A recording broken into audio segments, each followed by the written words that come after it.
नमस्कार। आज हम भारत के भूगोल की गहराई में उतरेंगे। हम ये पता लगाएंगे कि दुनिया के नक्शे पर ये देश आखिर है कहाँ और वो क्या चीजें हैं जो इसे इतना अनोखा बनाती हैं। तो चलिए सीधे सबसे बुनियादी सवाल से शुरू करते हैं। जब कोई दुनिया का नक्शा देखता है तो भारत असल में कहाँ मिलता है? ये सिर्फ एक ज्योग्राफिकल सवाल नहीं है, ये भारत की पहचान की जड़ है। इस पूरी कहानी को समझने के लिए हमने इसे 5 हिस्सों में तोड़ा है। हम दुनिया में भारत की जगह से शुरू करेंगे, फिर इसकी सीमाओं, समय और समुद्री अधिकारों की भी बात करेंगे। तो चलिए शुरू करते हैं। तो सबसे पहले आइए जूम इन करते हैं और देखते हैं कि ग्लोबल स्टेज पर भारत की सही लोकेशन क्या है। ये सिर्फ एक डॉट नहीं है, ये एक बहुत ही स्ट्रेटेजिक पोजीशन है। इसे ऐसे सोचिए, अगर दुनिया एक बहुत बड़ा कंपास है तो भारत आपको मिलेगा उत्तर पूर्वी यानी नॉर्दर्न और ईस्टर्न हेमिस्फेयर में। ये भूमध्य रेखा के उत्तर में और प्राइम मेरिडियन के पूर्व में है, जो इसे दक्षिण एशिया के ठीक दिल में एक बहुत ही अहम जगह देता है। अब बात करते हैं इसके साइज की। भारत का कुल क्षेत्रफल है लगभग 32,87,000 वर्ग किलोमीटर।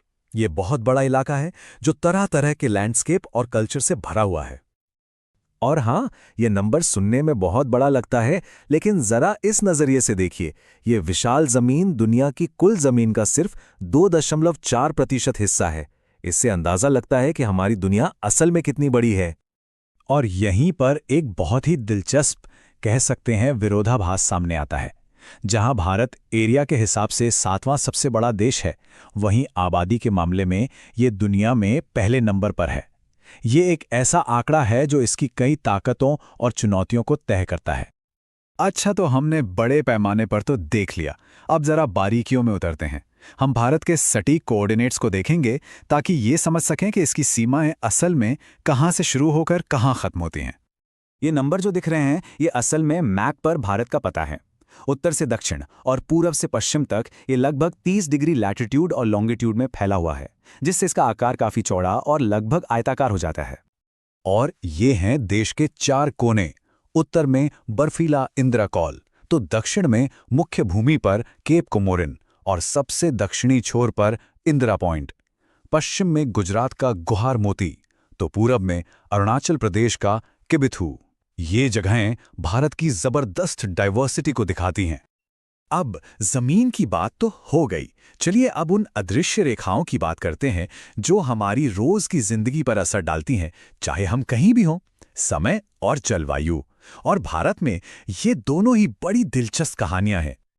ये एक बड़ी मजेदार पहेली है ना कि अगर गुजरात में सूरज अरुणाचल प्रदेश से 2 घंटे बाद उगता है तो फिर पूरा देश एक ही टाइम पर कैसे चलता है? ये तो थोड़ा मुश्किल लगता है, नहीं? तो इसका जवाब है भारतीय मानक समय या IST। बहुत ही सरल और शानदार तरीका है ये। देश के लगभग बीच से गुजरने वाली एक देशांतर रेखा को स्टैंडर्ड मान लिया गया और बस पूरे देश के लिए एक ही टाइम जोन बन गया। इससे ट्रेनें समय पर चलती हैं और ऑफिस एक साथ खुलते हैं। टाइम के अलावा एक और बहुत जरूरी लाइन है जो भारत के ठीक बीच से होकर गुजरती है, कर्क रेखा।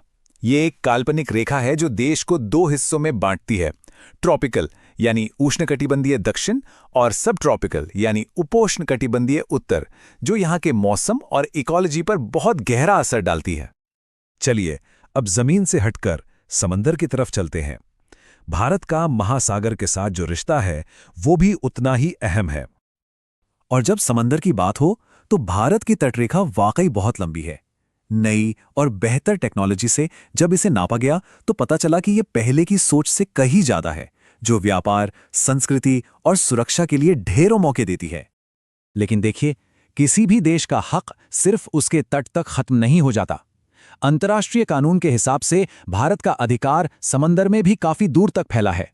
तट के पास इसका पूरा कंट्रोल होता है और उससे भी आगे इसे मछली पकड़ने और माइनिंग जैसे रिसोर्सेज पर खास अधिकार मिलते हैं।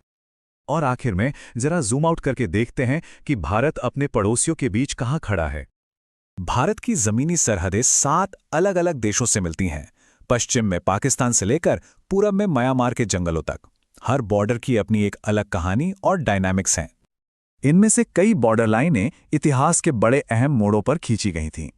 रैडक्लिफ लाइन ने भारत पाकिस्तान के बंटवारे को तय किया, तो वहीं मैकमोहन लाइन भारत और चीन के बीच बहस का मुद्दा रही है। ये सिर्फ लकीरें नहीं हैं, इनके पीछे पूरा इतिहास है। और यहां एक फैक्ट है जो अक्सर लोगों को चौंका देता है। भारत की सबसे लंबी जमीनी सीमा चीन या पाकिस्तान के साथ नहीं है, बल्कि बांग्लादेश के साथ है। ये एक काफी जटिल और घुमावदार सीमा है जो दोनों देशों के बीच गहरे रिश्ते को भी दिखाती है। और हाँ, जमीनी पड़ोसियों के अलावा समंदर में भी हमारे पड़ोसी हैं। दक्षिण में श्रीलंका और मालदीव, जो हिंद महासागर में भारत की सुरक्षा और प्रभाव के लिए बहुत ज्यादा जरूरी हैं। तो जब हम इन सारी बातों को एक साथ देखते हैं तो एक बड़ा सवाल मन में आता है, क्या भारत का ये विशाल और विविध भूगोल इसके लिए एक वरदान है जो इसे जबरदस्त डाइवर्सिटी और मौके देता है, या फिर ये एक चुनौती है जिसे इतनी बड़ी दूरियों और जटिल बॉर्डर्स को मैनेज करना पड़ता है? शायद जवाब इन दोनों के बीच में कहीं है, और ये सोचने के लिए एक बहुत ही दिलचस्प बात है।